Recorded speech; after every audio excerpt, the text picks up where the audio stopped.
دا الیکشن نه دی، دا جهاد د جهاد، دا د حق او د باطل په منځ کې معرکه ده، دا د رښتیا او دروغو جنگ دی.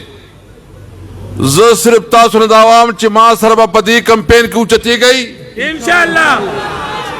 ما سره چې دا شاته ملګري ولاړ دي خپل پاټۍ ده، دی نه هم تپوس کوم، دی نه هم تپوس کوم، دی به ماله صحیح جواب راکوي چې دا الیکشن به داسې کوي چې لکه په خپل ځان له الیکشن کوي. داسې تیار یې که نه؟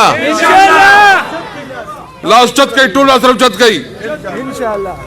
دا ګدون پوه شه او دلته چې کوم ناست زمونږ کارکنان او د ادارې دا پوه شه، ټیک ده؟ نمبر 1 دویمه خبره دا ده چې هر کس په د خپل ویلیج کونسل ذمه دار یا ما ته ګدون رزلټ نه ښایي او ما ته خپل ویلیج کونسل رزلټ ښایي.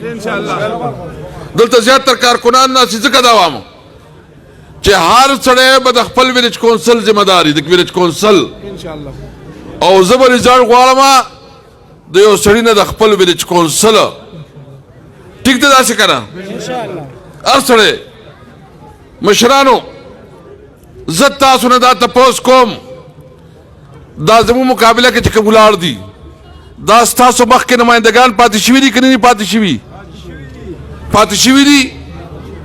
د دی د لاسه څه خیر میلاو شوی دی، دی ستاسو څه نمایندګي کړې ده او دا خو لا پرېږده د دی مشرانو چېرته تاسو ته د صوابۍ خلکو ته د ګدون خلکو ته په درنه کتلي دي؟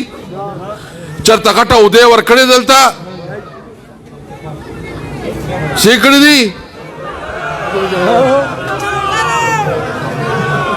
چوکرې درباندې خورولي دي او دا خو زه وایم مونږ خو د سپلو غل لیدلی خو مونږ د اوټونو غل نه لیدلی، د اوټونو غله پکې را پیدا شوي دي اوس. نو زه تاسو ته ځکه دا خبره کوم چې د یو پارټۍ لیډر خبره کوي وایي پښتانه ټول بیوقوف دي. اورېدلي دي که نه؟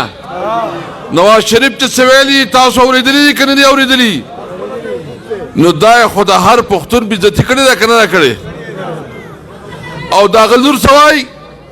د هغه لور وایي پښتانه وایي دهشتګرد دي،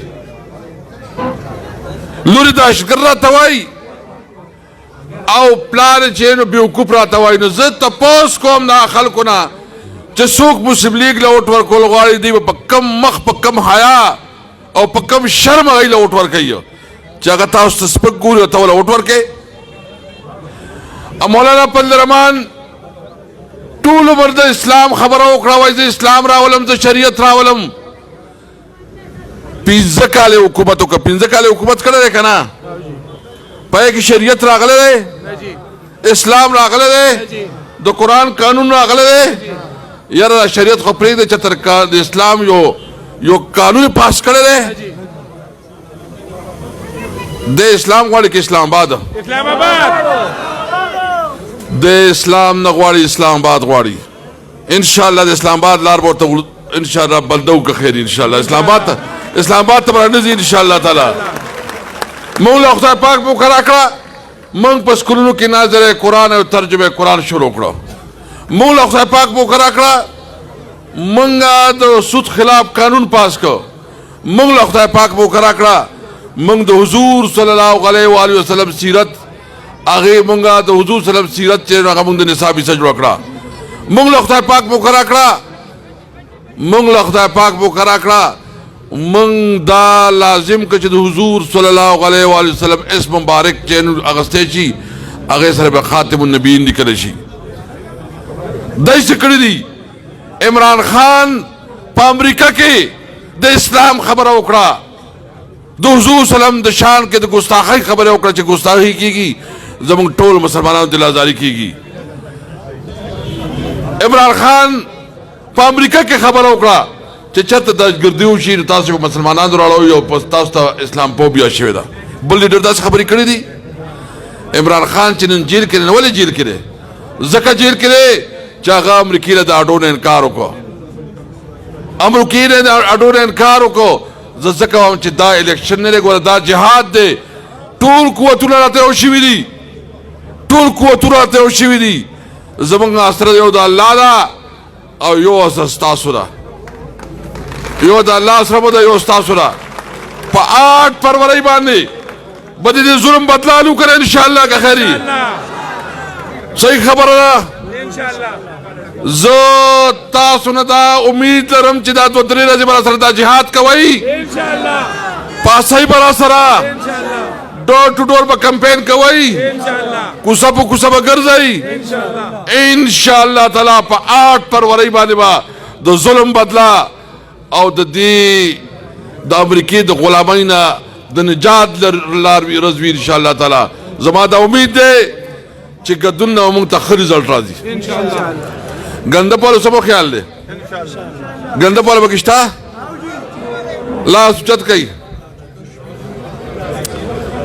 دا د ژولۍ وټلنې ګورې دا د حق او د باطل وټ دی یو ګروپ د امریکې په قیادت کې دی یو د عمران خان په قیادت کې دی عمران خان د آزادۍ علمبردار دی او مولانا فضل الرحمان د امریکي غلام دی دی که نه دی تاسو به راسره راپاڅئ نور د ګډون چې څومره ځوانان مشران دي دلته زما دا امید ده چې دې جهاد کې به تاسو د عمران خان څنګ په څنګ ودرېږئ انشاءالله تعالی دا زمونږ الیکشن چې دی دا زمونږ پښتو ده دا زمونږ غیرت ده انشاءالله تعالی په دې کې به موږ په خپل لیډر باندې غیرت کوو ځکه چې هغه په دې قوم باندې غیرت کړی دی او زه تاسو ټول وایم چې هله به راوځئ چې فارم 45 به دستخط شوی راړئ اټسټډ دی جهاد کې به تاسو د عمران خان څنګ په څنګ ودرېږئ انشاءالله تعالی دا زمونږ الیکشن چې دی دا زمونږ پښتو ده دا زمونږ غیرت ده انشاءالله تعالی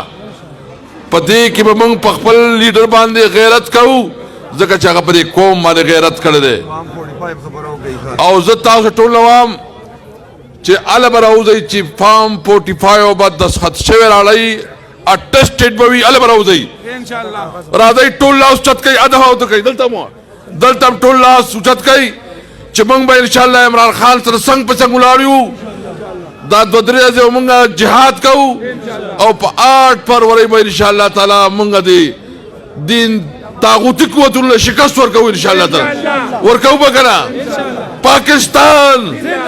پاکستان عمران خان السلام علیکم د ټول نه مخکې د محمد حاجي صاحب او د هغه ټولو ملګرو شکریا ادا کوم چې د ګندب د تنظیم او د ګډون د تنظیم د ټول ملګرو شکریا ادا کوم چې دومره ښه پروګرام ارینج کړ تاسو هم لږ مهرباني وکړئ دا عوام وروره